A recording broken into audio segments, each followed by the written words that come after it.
How to cut back Agapanthus. There are 10 species in the Agapanthus genus, and most of them are commonly known as lily-of-the-Nile. Out of its clump of strap-like foliage juts a 2-foot flower stalk that, depending on species, blooms in shades of purple, pink or white.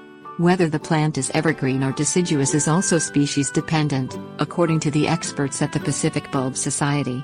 Species from areas with little to no rain in winter tend to be deciduous, while those from areas with rain throughout the year are evergreen.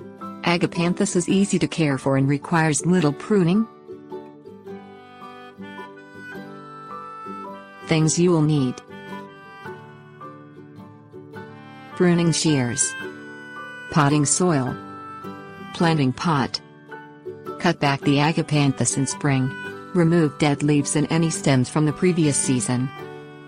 Deadhead the Agapanthus throughout the flowering season to keep the plant from producing seed.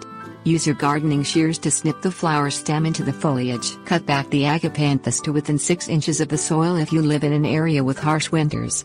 Dig up the corm, allow it to dry out completely and plant it in a pot of standard potting soil. Store the Agapanthus corm in a dark area where the temperature never dips below 35 degrees Fahrenheit and never rises above 45 degrees. Bring the pot out of storage in early spring.